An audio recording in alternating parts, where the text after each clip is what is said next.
Isang maligayang pagbati sa iyong lahat. Sa kabanatang ito ay pag-aaralan naman natin ang tungkol sa mga punimang segmental. Ang punimang segmental ay nagbibigay pansin sa pamamagitan ng pagbigkas at pagsulat. Saklaw nito ang paglikha ng tunog sa mga punimang patinig at punimang katinig. Ang mga punimang patinig. Mahalagang tandaan sa paglikha ng mga punimang patinig ang hugis ng mga labi, ang agwat o layo ng naaabot ng punong dila, at ang degree ng tensyon, yun ay TENSYON, sa pagitan ng dila at mga labi. Lumilikha ang mga punimang patinig ng iba't ibang posisyon ng dila sa loob ng bibig sa pamamagitan ng paghuhugis at di paghuhugis bilog ng labi.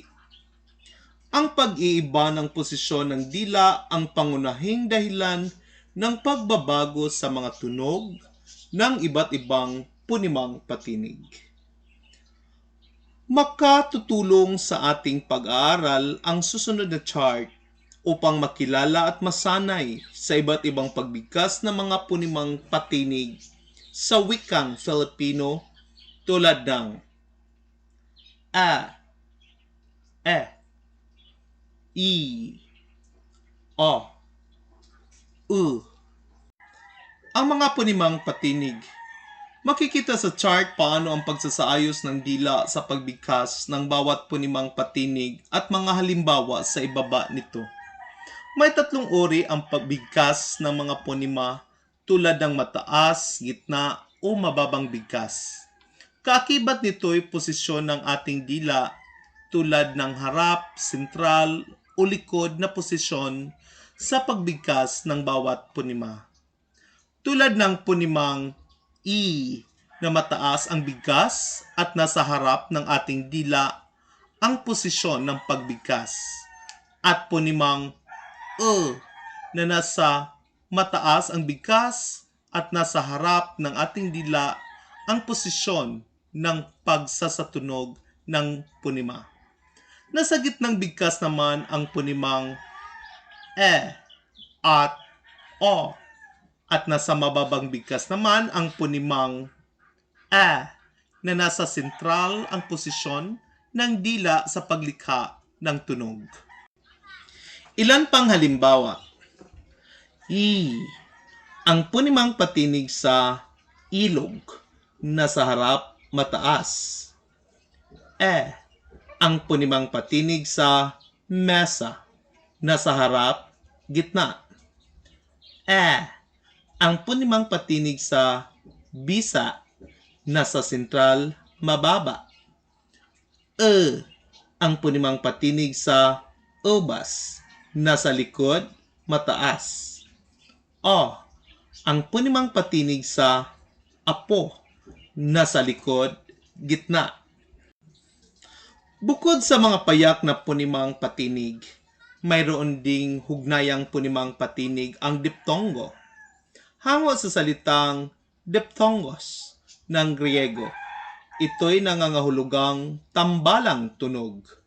Kung gayon, diptongo ang ilinmang patinig na sinusundan ng malapatinig na W at Y sa loob ng isang pantig. Ang tunog nito'y nagagawa sa pamamagitan ng paggalaw ng dila mula sa isang posisyon hanggang sa kabila. Ang mga diptongo ay aw, iw, i,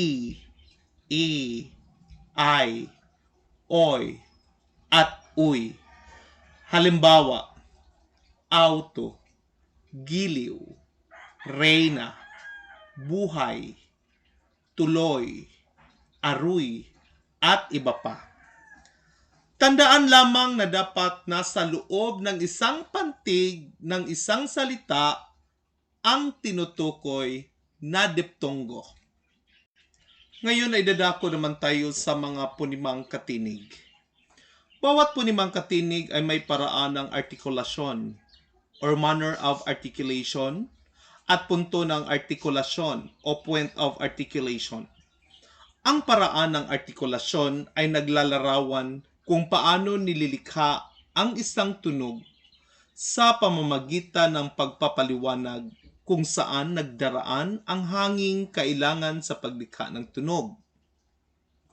Ang punto ng artikulasyon ay nagsasaad naman kung saang tiyak na sangkap ng ating organong pananalita or speech organs naganap ang paglikha ng tunog. Sa makatuwid, kung nais nating ipaliwanag kung paano nalilikha ang tunog na kinakatawan ng punimang B, sasabihin nating ito ay pabuga, may tinig at palabi.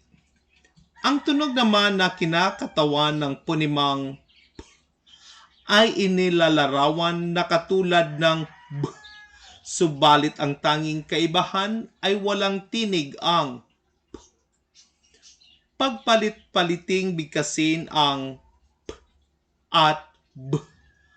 Ngayon, maipapaliwanag na ba ninyo kung bakit tanging kaibahan ng dalawang punimang ito ay may tinig ang B at walang tinig ang P?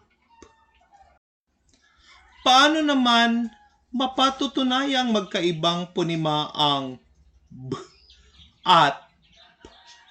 Kung ilalagay ang mga punimang ito sa magkatulad na kapaligiran, makikitang ang bawat isa ay magbibigay sa salita ng magkaibang kahulugan. Halimbawa, ang salitang bala o sangkap ng baril. Kapag ang B ay pinalitan ng P, ang mabubuong salita ay pala o kasangkapang panghukay. Dito ay malinaw na mapatitibayang ang B at P ay magkaibang punima sapagkat nagkaroon ng pagbabago ng kahulugan ang salitang sinuri. Sa ikadadali ng pag-unawa, tingnan ang chart ng mga punimang katinig sa sumusunod. Mayroon tayong hanay ng mga punimang katinig, hanay ng punto ng artikulasyon, hanay ng paraan ng artikulasyon, at hanay ng kilos ng kwerdas pantinig. So, punimang katinig na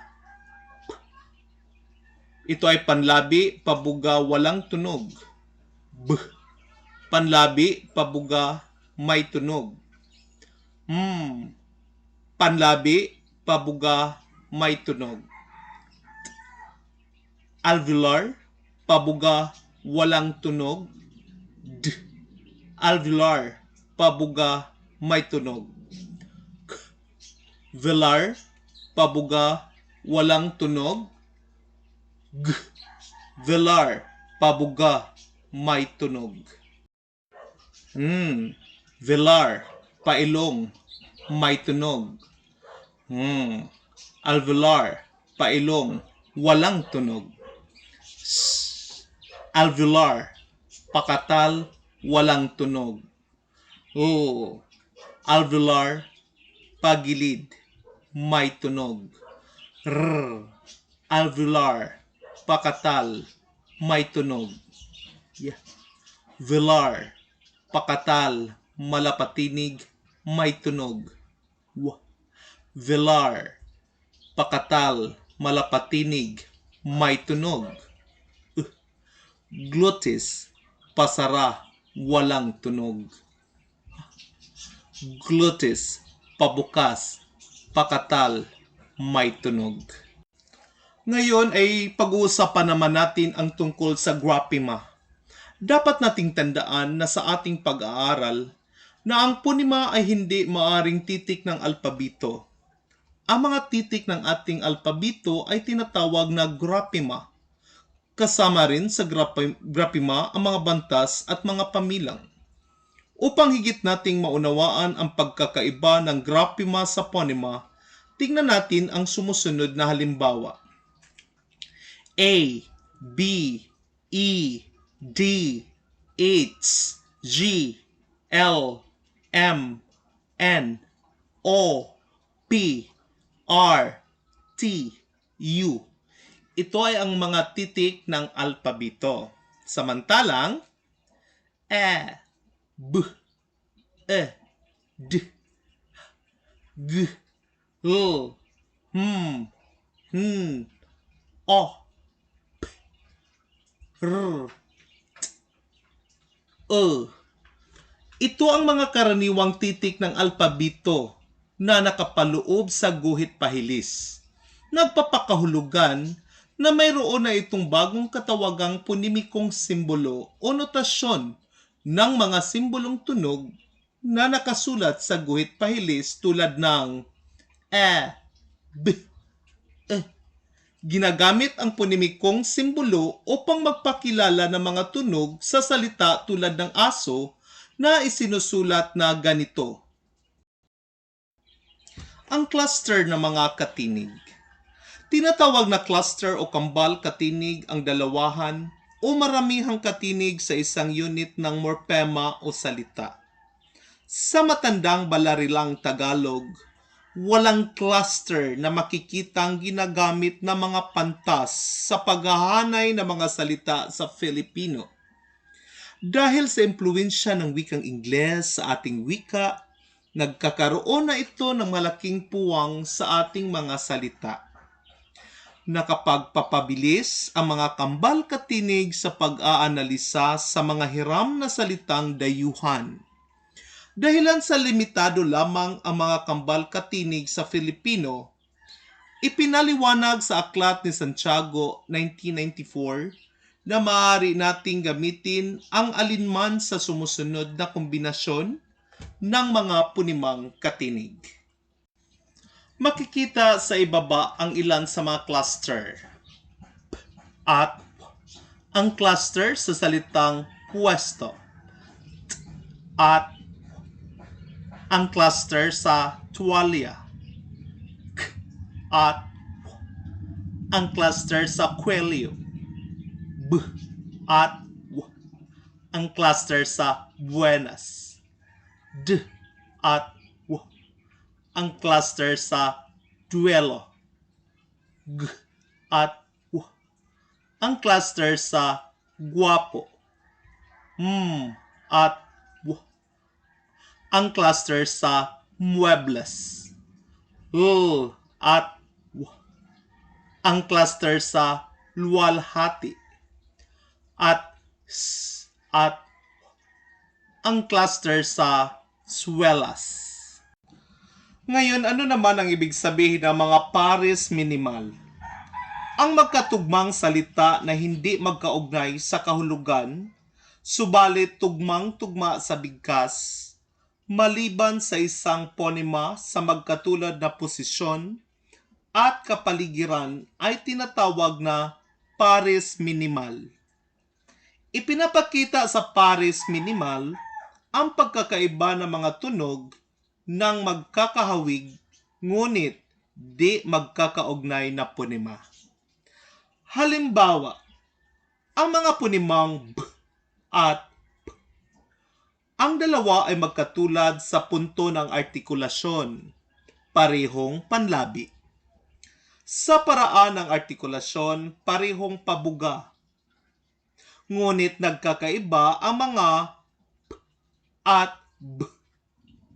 Ang unay binibigkas ng walang tunog, samantalang ang ikalaway may tunog. Pansinin ang salitang talukab, na ang ibig sabihin ay takip sa likod ng alimango.